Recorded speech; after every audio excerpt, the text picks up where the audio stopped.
KPBS Roundtable offers perspectives from those telling San Diego stories. Join us for weekly conversations with reporters and storytellers, adding depth and context to the headlines driving the news in the San Diego region. Listen wherever you get your podcasts.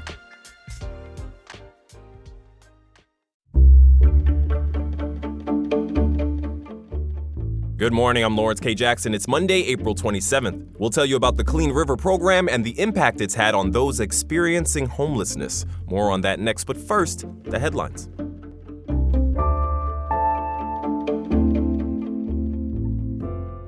Port of San Diego signed a new agreement with the Disney Cruise Line through 2031. The deal just about doubles the total number of Disney cruises that will leave from San Diego's port each year. It also gives Disney priority access to the port's north and south docks located at the B Street Cruise Terminal. Ann Moore is the chair of the port's Board of Port Commissioners. She says the agreement not only enhances business operations, but also supports a thriving cruise industry that injects millions into our region's economy. CAL FIRE is suspending all residential burn permits across the county as of next month. The suspension goes into effect May 1st at 8 a.m. Officials say the suspension was prompted by vegetation growth spurred by temperatures rising earlier in the season, seasonal winds, and low humidity. CAL FIRE says suspending burn permits helps to safeguard communities and resources. During the first round of the NFL draft on Thursday, the Miami Dolphins selected former SDSU Aztec Chris Johnson. Johnson plays the defensive position of cornerback. SDSU says he's the first defensive player from SDSU to be selected in the first round of the NFL draft since 1972. Johnson also is the third defensive player ever in SDSU's football program history and just the 10th player overall to be drafted in the first round of the NFL draft. From KPBS, you're listening to San Diego News Now. Stay with me for more of the local news you need.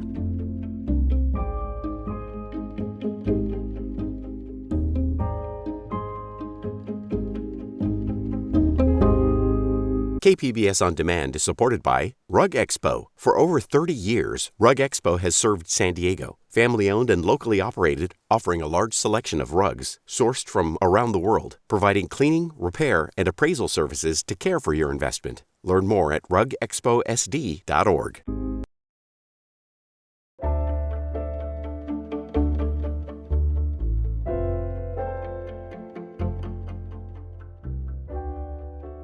A local nonprofit has found fewer people living in the San Diego Riverbed compared to this time last year. Penner fellow Emmy Burris reports many of the people who live there are finding housing. Along the banks of the San Diego Riverbed from Ocean Beach to Santee, the San Diego River Park Foundation counted 195 people experiencing homelessness this month. That's about 23% less people than were living unhoused here this time last year. The Foundation's Clean River Program Manager, Rachel Downing, said this is the result of her team's daily work in the riverbed to connect people with service providers and clean up trash. If we want a healthy river, we have to make sure that nobody's living down here and disposing of their waste down here. However, we understand that everybody experiencing homelessness is living in a different situation, and they deserve our respect because they're part of our community. The census data is given to policymakers and service providers to advocate for more resources to the riverbed. One of these service providers for the city of San Diego is PATH. Their workers are also in the riverbed daily to get people housed. Jana Lee is the Associate Director of Programs. And so to bring that number down, yes, we're moving people out and we're getting them into the right places. Over the past year, Lee said PATH has helped permanently house 71 people from the riverbed. More went to temporary housing. She says unhoused census counts might not find everyone, and new people move in and out of the riverbed year-round. Emmy Burris, KPBS News.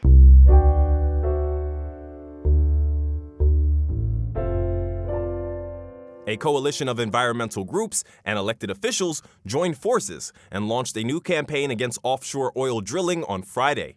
Reporter Alexander Wen says they are worried that offshore drilling could harm marine life and destroy the coastal economy. The billboard shows oil rigs on the horizon at the beach during sunset with the message, "Enjoy your sunset, stop offshore drilling." It's the brainchild of the Sierra Club and Wild Coast. They say oil drilling will threaten California's coastal ecosystems, communities, and industries that depend on a healthy ocean. In November, the Trump administration announced a plan for new oil drilling off the coasts of California and Florida for the first time in decades. Whale and dolphin watching boat captain Russell Demore says besides the devastation to marine life, there's also a human cost to oil spills. A complete die-off that would threaten to close industries that depend on daily activity. Sport fishing boats don't go out on Saturday, Sunday. They go out 7 days a week to pay the crew, to pay their families, to keep the boat running. Captain Russell says these families can't survive a prolonged shutdown. Environmentalists say offshore drilling could disrupt the $15 billion California coastal economy. Alexander Nguyen, KPBS News. San Diego County voters will likely decide this November whether to make significant changes to county governance. For the latest Why It Matters segment, Voice of San Diego reporter Lisa Halverstadt explains what's being proposed. For decades, San Diego County managers and bureaucrats have had unique sway over county government. County Board Chair Tara Lawson-Remer and a coalition of supporters want to shift the balance of power to give county residents and supervisors, like Lawson-Remer, more influence over day-to-day operations and the budget. United behind a common concern and common set of priorities that it is vital that we have a transparent, accountable, stable, modern county government to best be able to respond to the urgent needs of San Diegans. This week, Lawson-Remer and fellow board Democrats took an initial vote to place reforms on the November ballot. The changes could give supervisors a third term, up from 2 four-year terms. Proponents say this would give constituents more experienced supervisors, better able to fulfill campaign promises. Opponents see this as a selfish move by Lawson-Remer and others to give themselves more time on the job. Lawson-Remer also wants supervisors to take a vote on certain top county hires and to fire those officials with a supermajority vote. The measure would also create 2 positions that report to supervisors, a program auditor and a budget analyst. These proposals are more popular even with opponents, but some argue these positions should be even more independent, reporting to constituents and perhaps even via elected positions. The proposal also calls for a new county ethics commission to investigate complaints against elected county officials.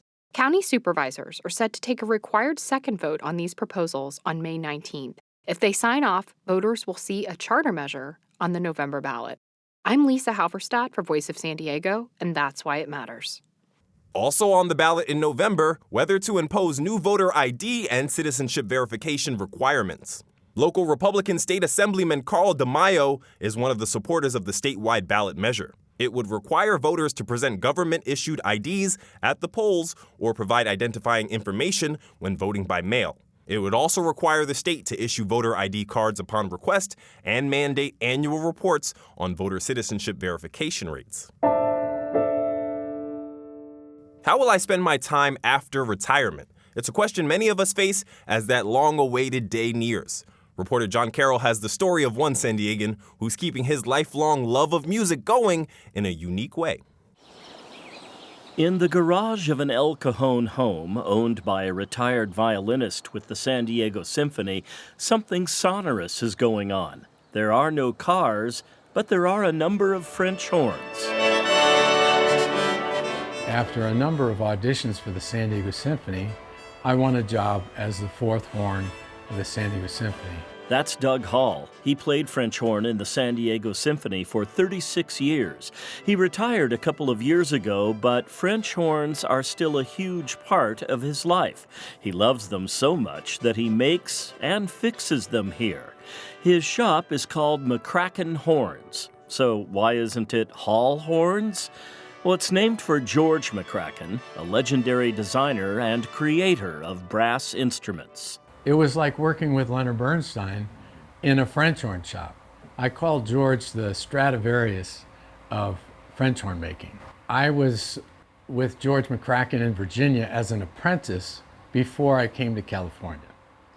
And we built a lot of horns, and I learned a lot. He was my teacher, mentor. If you've ever wondered about how a French horn works, Hall's the man with the answers and the horns. It's a natural horn. It's a copy of a French instrument that was made in the 1800s.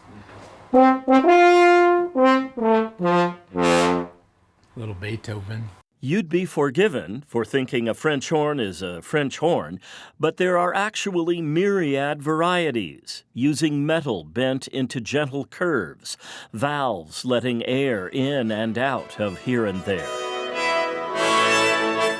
Back to Hall's story. As a child in Washington, D.C., he had a watershed moment. And I went to the National Symphony in Constitution Hall, and the horn player stood up and played Till Eulenspiegel, and I was like, oh, I want to do that. And the rest is history. Fast forward to Hall's apprenticeship with George McCracken, and his desire to play, rather than fix and make horns, was stirring.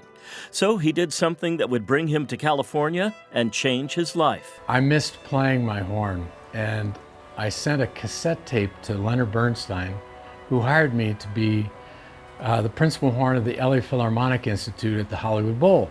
That led to stints with various orchestras in the West before he finally landed with the San Diego Symphony. Then, a few years ago, he got a call from a then 92-year-old George McCracken, who was ready to retire. And I was a little bit shocked because, of course, you never want something like that to end. And so we designed these horns, and I helped him finish other instruments that he was trying to get done. And then he said, you got to buy the shop. And I'm like, okay. And I end up putting it all in a pod, a moving pod, and moved it here. And it was an adventure.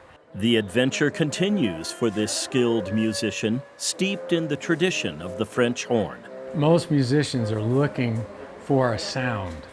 How can they make the most beautiful sound that they possibly can? Of course, the French horn is one of the most beautiful instruments. It's very romantic.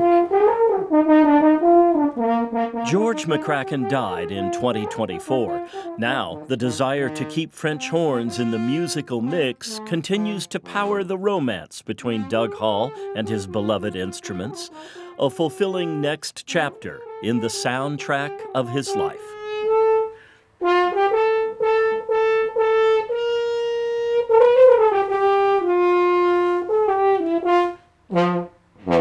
John Carroll, KPBS News. That's it for the podcast today. As always, you can find more San Diego news online at kpbs.org. I'm Lawrence K. Jackson. Thanks for listening and subscribing. By doing so, you're supporting public media, and I want to thank you for that. Have a great day.